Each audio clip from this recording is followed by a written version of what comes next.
Hello, my name is Diane Barrow, and this is my overview of Dr. Harris and Dr. Wood's webinar on seeking equity in online/virtual education.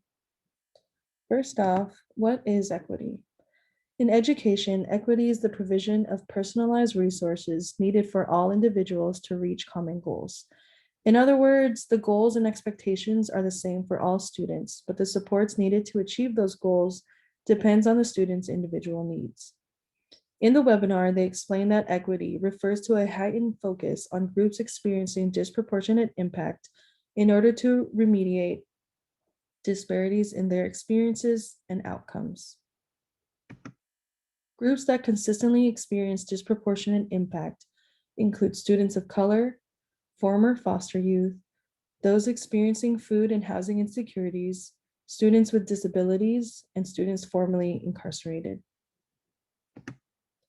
In order to promote equity for our students, we must understand equity-mindedness through these concepts, recognizing the systemic inequities that minorities experience in a wide range of institutions, such as education, employment, healthcare, criminal justice system, and so on. Reframing the outcome of disparities as an institutional underperformance rather than depicting the issue being the student's underperformance. Understanding that outcome disparities are not caused exclusively by students or perceived deficits based on their identity, life circumstances, or capabilities. Be critically reflective about our roles as educators and being accountable about how we teach in our classrooms. And most importantly, understanding that being racially conscious is at the core of embracing equity-mindedness, because race cannot be substituted or overlooked in our efforts to achieve educational equity. Three major challenges in virtual learning include invisibility, accessibility, and external pressures. Invisibility, where students don't feel represented in course content, which can lead to them feeling like they don't have a say in the matter. So it's important to promote diverse representation and to make sure our content is culturally relevant to our students. Accessibility, where students might not have access to technology such as laptops, calculators, etc.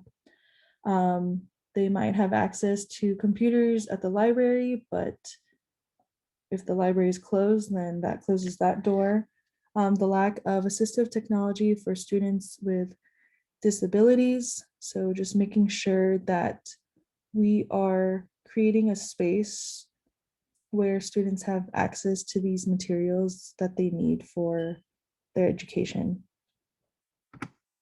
External pressures outside of attending virtual learning.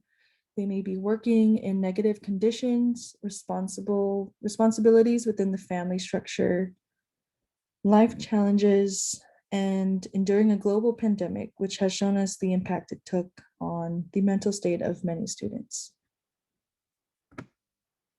So how can we promote a more equity-minded environment when teaching online? Dr. Harris and Dr. Woods talks about these 5 ways that we can promote an equity-minded practice.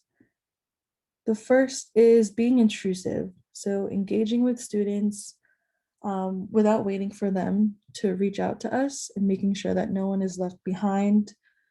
Some ways that we can be intrusive is by conducting an informal assessment of their experience in online learning, preparing students by sending them tutorials on how to do certain assignments, especially for our younger youth who are not as fluent with computers, recording all class sessions and making them available to all students. Next one is being relational. So humanizing ourselves and letting them get to know us, facilitating engagement on academic and non-academic matters, and trying to learn at least one thing about each student that has nothing to do with school. Next is being culturally relevant and affirming. So connecting the course content to students' lived experiences and their culture, making sure they're represented in the course content, and mirroring diverse students in course content, perspectives, and materials. The next one is being community focused. So being present and demonstrating engagement expectations, establishing community norms, providing opportunities for students to get to know each other through study groups, group projects, or collaborative projects. And last but not least, being racially conscious. So being intentional about providing opportunities to engage racial and equity issues within the context of the course, giving the students tools to engage in racial dialogue, monitoring the dialogue and intervening when necessary, and thinking about how we will teach children about race and embrace their different experiences.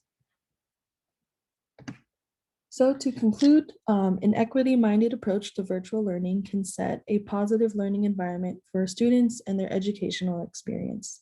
Simply just making sure they are and feel seen and considered for, that they have the resources provided for them to be successful in their classes, and that we continue to reflect on what works and always consider the feedback of our students and the ways we can improve their education online. Thank you.